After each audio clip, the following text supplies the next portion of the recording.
कल्पना कीजिए एक ऐसे पल की जब पूरी प्रकृति बिना मौसम के फूल बरसाने लगे, जब एक महापुरुष अपने अंतिम शब्द बोलने वाले हो और वे शब्द आने वाले हजारों सालों का मार्ग बदल दे। 80 साल की उम्र, लंबा सफर, थका हुआ शरीर, लेकिन चेहरा शांत और आंखें जैसे भीतर का पूरा आकाश देख रही है। महात्मा बुद्ध अपने प्रिय शिष्य आनंद के साथ पावानगर से लौट रहे थे। रास्ता लंबा था, सूरज डूब रहा था और हवाओं में एक अजीब सी खामोशी थी। आनंद चिंतित स्वर में बोला, भंते, आप बहुत कमजोर हो गए हैं, कृपया आप अब विश्राम कर लीजिए। बुद्ध हल्की मुस्कान के साथ बोले, आनंद, जीवन की धारा को रोका नहीं जा सकता है। जिसने जन्म लिया है उसका समाप्त होना भी निश्चित है। पावा में चुंड नामक एक गृहस्थ ने बुद्ध को भोजन कराया, लेकिन उसी के बाद बुद्ध का शरीर और भी ज्यादा कमजोर हो गया। बुद्ध ने आनंद से कहा, चुंड को कोई दोष मत देना,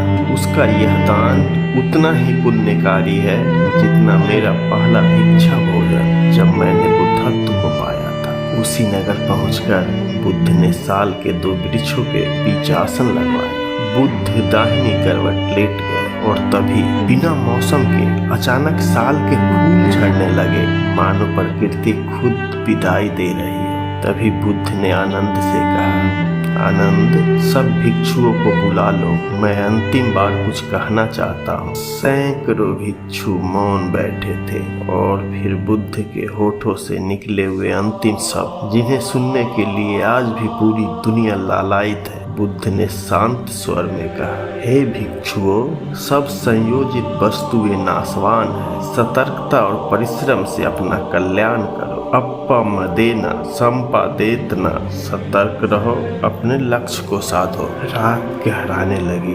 बुद्ध ने एक एक शिष्य की ओर देखा, मानो कह रहे हो, अब तुम स्वयं अपने दीपक बनो। और फिर उनकी सांस धीमी हुई, चेहरा और शांत हो गया और महात्मा बुद्ध महापरिनिर्वाण में विलीन हो गए। बुद्ध का अंतिम दिन हमें यह सिखाता है कि जीवन अनित्य है, इसलिए हमें हर क्षण सतर्क और जागरूक रहना चाहिए। मोह, क्रोध और लालच को त्याग कर करुणा और ज्ञान के मार्ग पर चलना चाहिए। सच्चा गुरु वह है जो हमें अपने भीतर के प्रकाश की ओर ले जाए और फिर कहे, अब तुम स्वयं अपने दीपक बनो।